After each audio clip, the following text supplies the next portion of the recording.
हरे कृष्ण। हरे कृष्ण। आपके अपने YouTube channel Mahesh राजदास पर आपका बहुत बहुत स्वागत है। श्री जी की कृपा आप सब पर और आपके परिवार पर सदैव बनी रहे। ज्येष्ठ मास के कृष्ण पक्ष की एकादशी को अपरा एकादशी कहा जाता है और इस व्रत को धारण करने से अपार धन की प्राप्ति होती है। कहा जाता है कि इस व्रत को जो भी व्यक्ति धारण करता है और विधि विधान से भगवान विष्णु की पूजा आराधना करता है और उसके जीवन की समस्त बाधाएं समाप्त हो जाती हैं और उसे हर कार्य में सदैव सफलता की प्राप्ति होती है और अपार सुख समृद्धि और सौभाग्य की प्राप्ति होती है।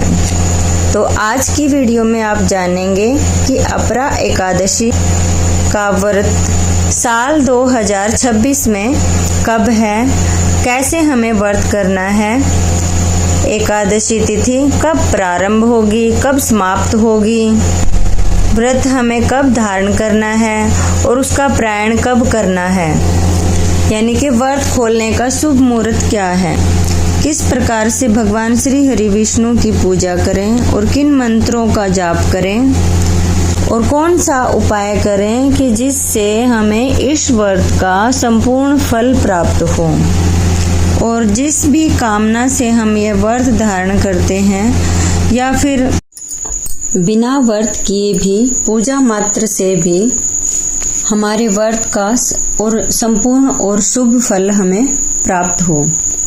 इसके लिए दशमी से द्वादशी तिथि तक किन नियमों का पालन करना है, संपूर्ण जानकारी आपको आज की वीडियो में शेयर की जाएगी।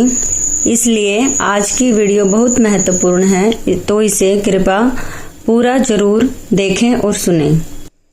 यदि आपको यह वीडियो श्री जी की कृपा से अच्छी लगे तो इसे लाइक भी कीजिए और शेयर भी कीजिए और चैनल को सब्सक्राइब भी कीजिएगा। तो आए श्री जी की कृपा से हम यह जानते हैं कि आज 2026 में ज्येष्ठ माह में अपरा एकादशी का व्रत कब रखा जाएगा। देखिए, एकादशी तिथि का प्रारंभ हो रहा है 12 मई 2026 को दोपहर 2:52 पर और एकादशी तिथि का समापन होगा 13 मई को दोपहर 1:30 पर। एकादशी तिथि का जो व्रत है वो सूर्य उदय, जो कालीन स्थिति होती है सूर्य उदय की, उसके अनुसार धारण किया जाता है। तो इस स्थिति में हमें 13 मई 2026 को एकादशी का व्रत करना है और दिन होगा बुधवार का। एकादशी तिथि के दिन सूर्य उदय काल का समय है सुबह 5:32 पर और सूर्यास्त का समय है 7:04 पर शाम को। और बात करें हम ब्रह्म मुहूर्त की, तो सुबह 4 बजे से 4:50 तक ये समय ब्रह्म मुहूर्त का है। एकादशी तिथि पर हमें ब्रह्म मुहूर्त में उठ करके स्नान कर लेना चाहिए और गंगा जल से स्नान करना चाहिए।